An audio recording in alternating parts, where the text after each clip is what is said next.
सहनाववतु सहनौ भुनक्तु सह वीर्यं करवावहै तेजस्विनावधीतमस्तु मा विद्विषावहै। ओम शांति शांति शांति।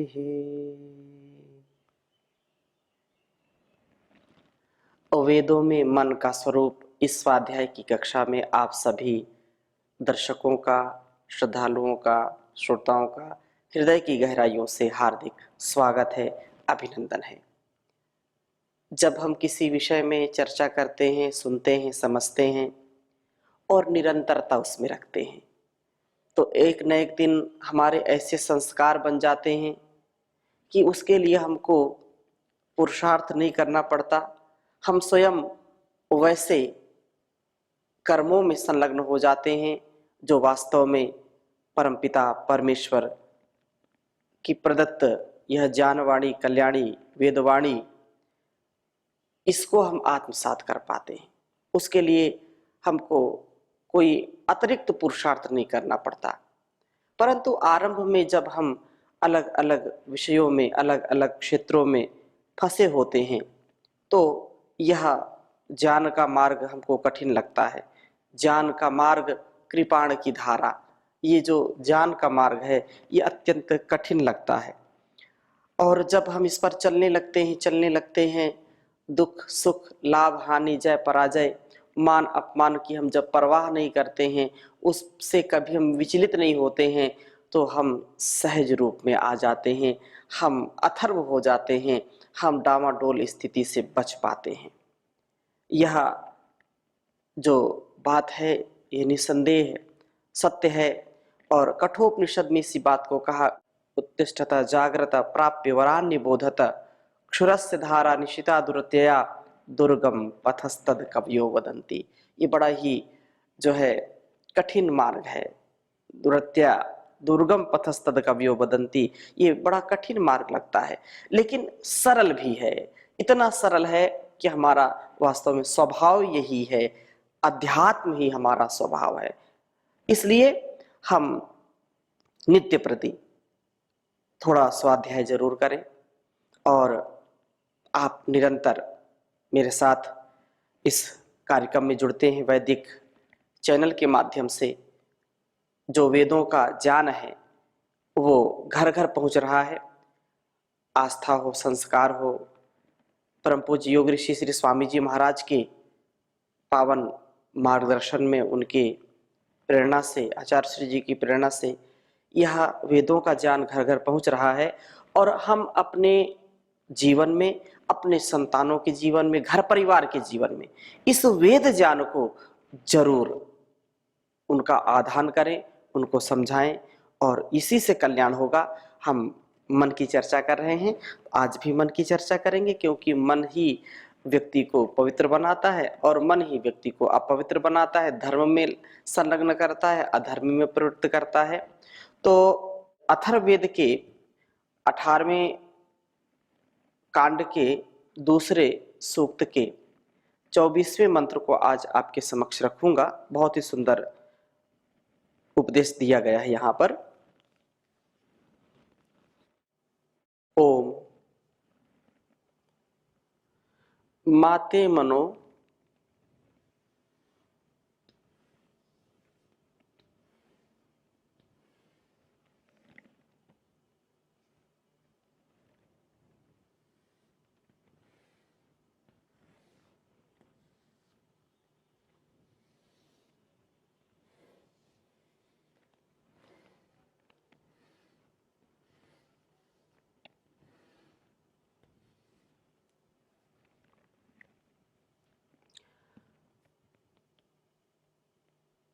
मासोर मांगानाम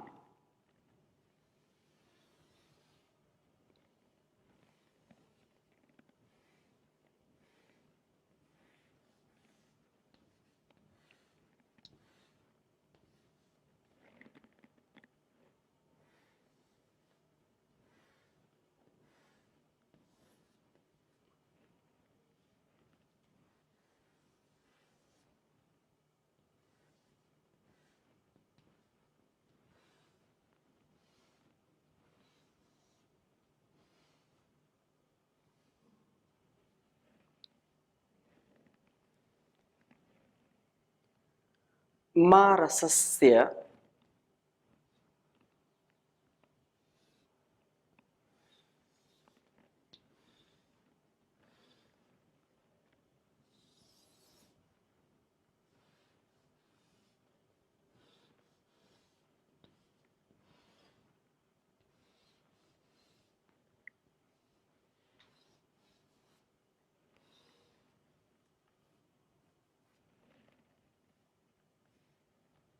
ते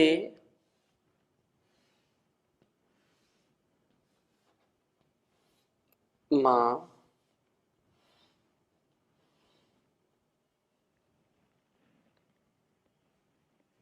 ते हास्त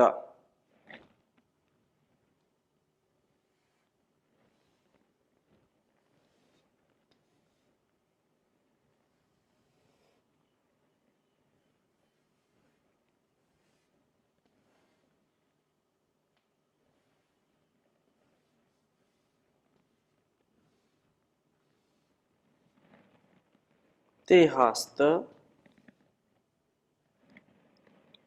तन्वः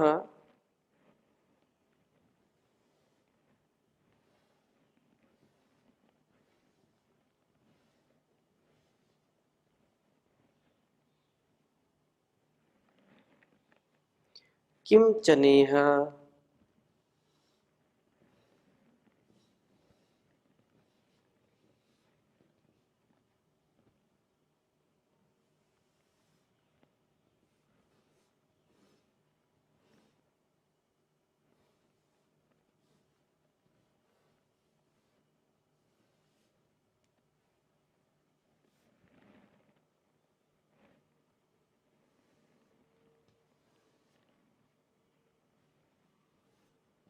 अथर्ववेद के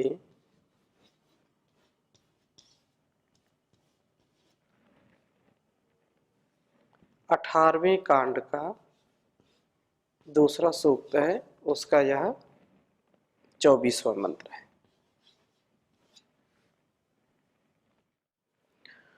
ओम माते मनो मासुर्मांगानां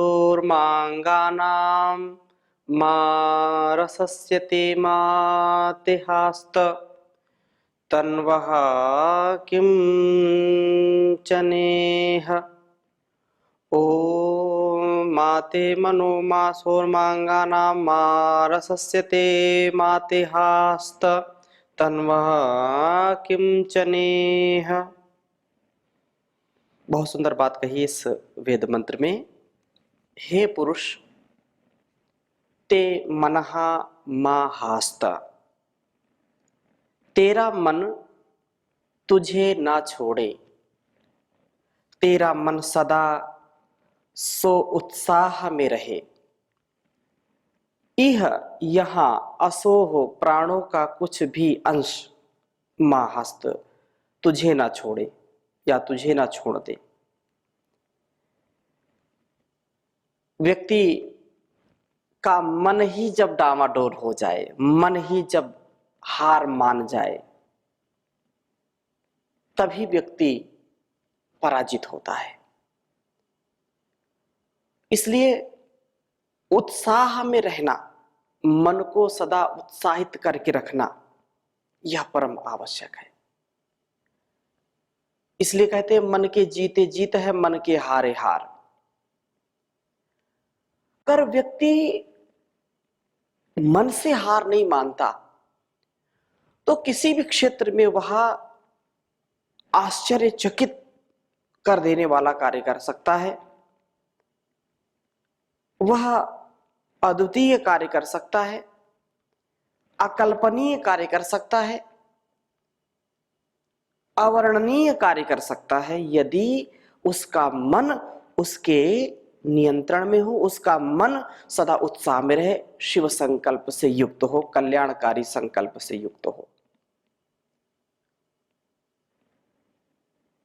यह सबसे बड़ा बल है, मनोबल, आत्मबल, मनोबल, बुद्धि बल। शरीर कितना बलशाली है, कितना बड़ा है, कितना वो कार्य कर सकता है, क्षमता कितनी है, पहलवान हो सकता है, लेकिन यदि मन उसका कंट्रोल में नहीं है, मन उसका नियंत्रण में नहीं है, मन उसका यदि हार गया है, तो शरीर कितना भी बलशाली हो वो किसी काम का नहीं है। और शरीर से व्यक्ति कमजोर है, लेकिन मन उसका शक्तिशाली है, मन उसका बलशाली है। तो व्यक्ति बड़ी सी बड़ी कठिन परिस्थिति में भी, कठिन परीक्षा में भी वो कभी हिम्मत नहीं हारता और वह विजय भी प्राप्त कर पाता है। जो डर है अंदर का, जो भय है, वेदों में बार बार बात आती है, मां भी, मां भी, डर मत, डर मत, तू डर मत। जो डर गया समझो मर गया। ये जो कहावतें हैं ये वेद मंत्र के ही आशय को सरल भाषा में, लोक भाषा में लोगों को बताई जाती हैं। कभी भी जीवन में हमको हार नहीं माननी चाहिए, कभी भी डरना नहीं चाहिए। अभयमस्तु, अभयमस्तु, अभय रहे, अभय हो जाए, हम सबसे अभय हो जाए। इसलिए तेरा मन तेरा साथ नहीं छोड़ना चाहिए, तेरे मन का साथ तुझको जरूर मिलना चाहिए। संसार का साथ मिले ना मिले, हो सकता है दुनिया एक और हो जाए, आप एक और हो जाए। न्याय के पथ से कभी विचलित नहीं होना, कभी भी घबराना नहीं। अरे मेरे साथ कितने लोग हैं, कितने लोग नहीं हैं, मुझको ऐसा कहते हैं, वैसा कहते हैं। यदि आपने जान लिया कि यह वेद मार्ग है, यह कल्याण का मार्ग है और मुझको इसी पर चलना है, कुछ भी हो मुझको कभी भी घबराना नहीं है, तो आप उस मंजिल तक जरूर पहुंच पाएंगे जहां का लक्ष्य आपने बनाया है। और इस प्रकार से जो व्यक्ति सदा आगे बढ़ता है उसको कभी धोखा नहीं मिलता है, क्योंकि सारे संसार का हमको साथ मिला, घर परिवार का साथ मिला, गुरुजनों का साथ मिला, मित्रों का साथ मिला, लेकिन अपने मन का साथ हमको नहीं मिला। हमारा मन ही धोखा दे रहा है, मन ही कमजोर हो रहा है, मन में ही उत्साह नहीं है। तो सारे संसार का साथ मिलने पर भी व्यक्ति कभी भी सक्सेसफुल नहीं हो सकता, कभी सफल नहीं हो सकता। उसका जीवन निष्फल हो जाएगा, उसका जीवन विफल हो जाएगा। यदि हम सफल होना चाहते हैं, सक्सेसफुल होना चाहते हैं, तो अपने मन का साथ जरूर हमको लेना चाहिए। हमारा मन कभी हमको धोखा ना दे। कितनी सुंदर बात कही, कितना अच्छा उपदेश है। और आज संसार में यही समस्या चल रही है, मन ही साथ नहीं दे रहा, मन ही कमजोर हो रहा है।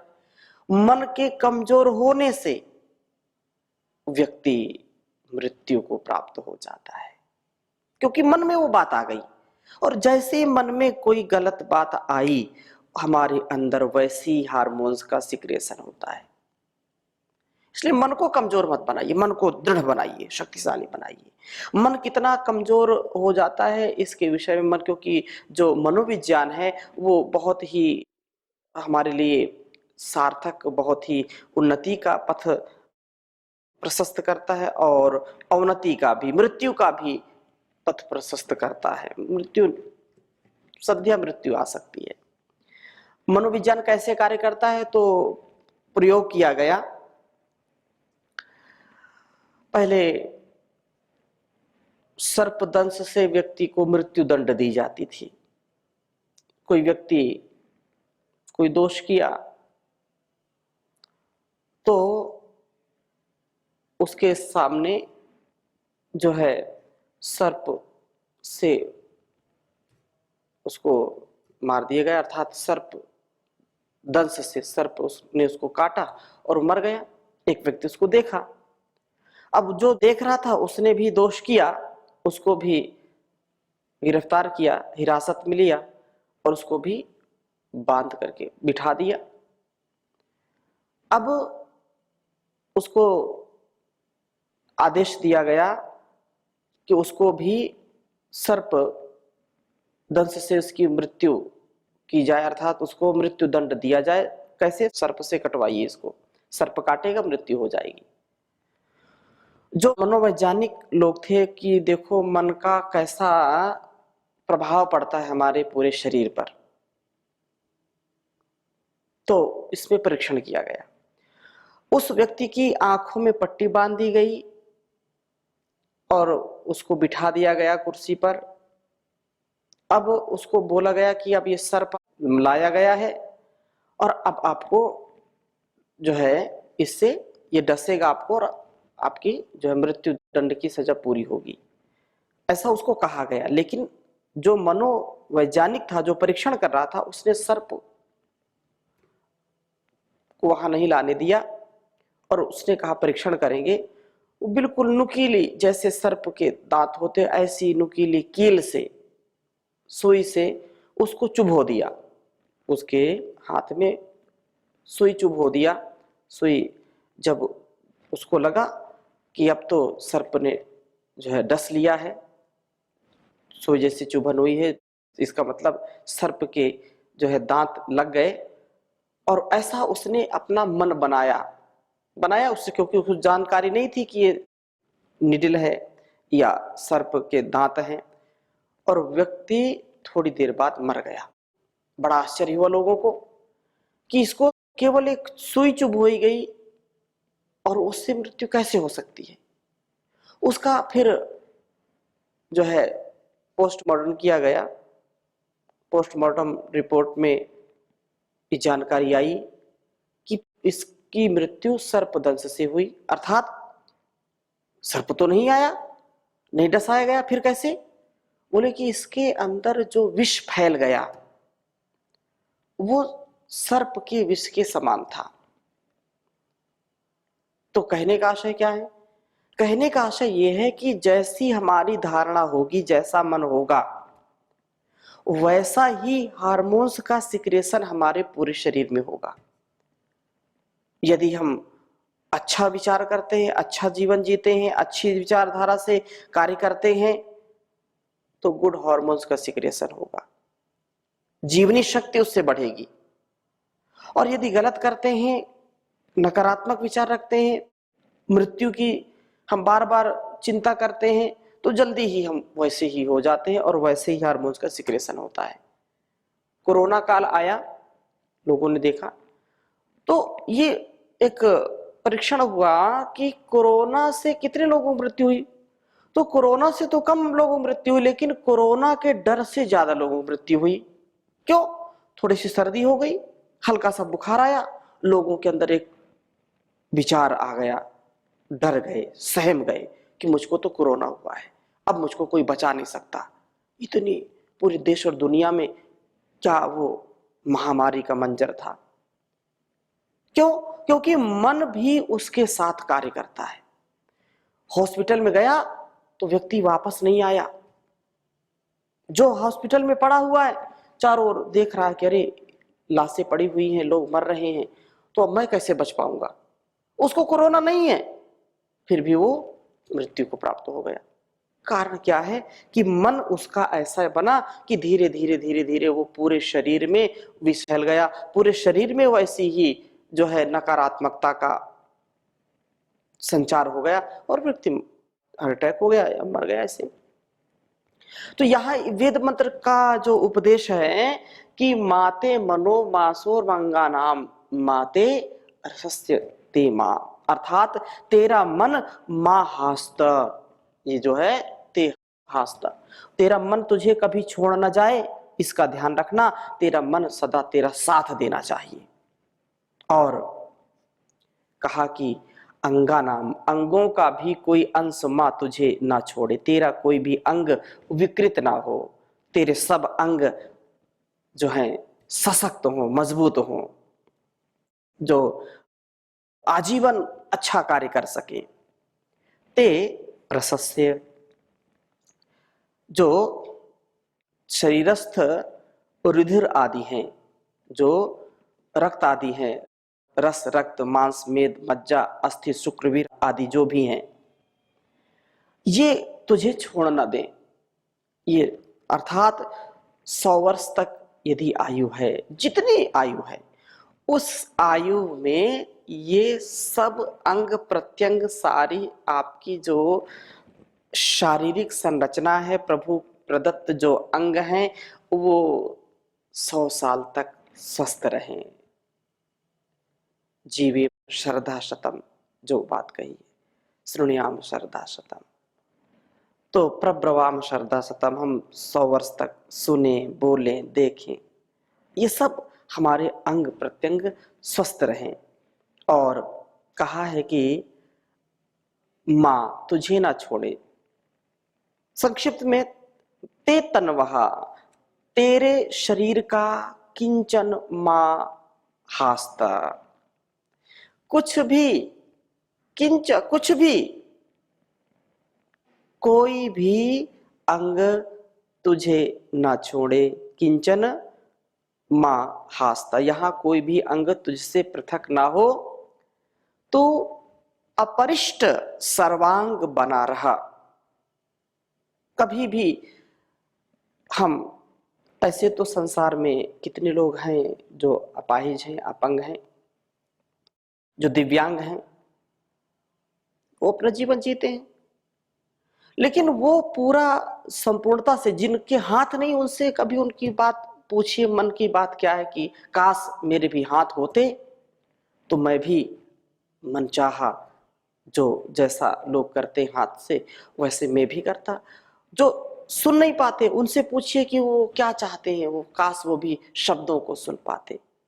ऐसा जो भाव है, ये व्यक्ति को प्रसन्नता देता है कि मेरे सब अंग कार्य कर रहे हैं, और मन से कभी हम निराश ना हो, सदा प्रसन्न रहें, क्योंकि जो कुछ भी ईश्वर ने दिया है उसमें हम संतोष पूर्वक जीवन को जी करके धन धान्य से परिपूर्ण हो, और इस प्रकृति को हम देख करके सदा प्रसन्न रहें। कभी मन में हताशा निराशा ना हो, उत्साह उत्साहो बलवान आर्य, उत्साह से सब कुछ संभव है। इसलिए फूलों से तुम हंसना सीखो, भौरों से तुम गाना, वृक्षों की डाली से सीखो, फल आए झुक जाना।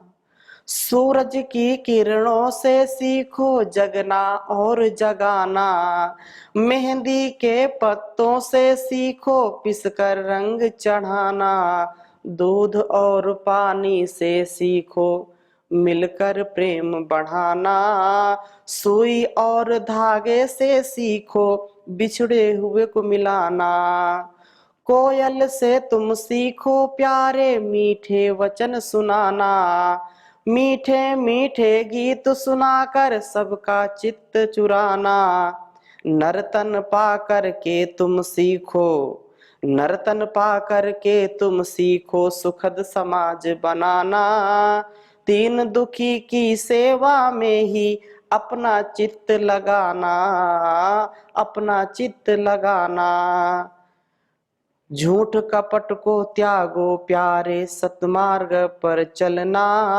कहे हैं तैसी सीखो प्यारे इन्हीं पदों को गाना, फूलों से तुम हंसना सीखो, भौरों से तुम गाना, वृक्षों की डाली से सीखो फल आए झुक जाना, फल आए झुक जाना। तो हम इस भाव को सदा मन में समाहित रखें कि हमारा मन कभी कमजोर नहीं होना चाहिए। मृत्यु आए तो आए, निन्नंतु नीति निपुणा यदि वास्तवंतु, लक्ष्मी क्षमा विशतु गच्छतु यथेष्टम, अद्यैव वा मरणमस्तु युगांतरे वा, न्यायात पथा प्रविचलन्ति पदम न धीरा। ये भाव हो कि कुछ भी हो हमको कभी निराश नहीं होना, न्याय के पथ पर, वेद मार्ग पर हमको चलना, वेद अनुकूल, शास्त्र अनुकूल और आत्म अनुकूल आचरण करके सबके साथ प्रतिकूल परिस्थितियों में भी आत्म अनुकूल आचरण करना है। तो आगे और हम चर्चा करेंगे, अभी यहीं पर विराम लेते हैं। ओम शांति शांति शांति।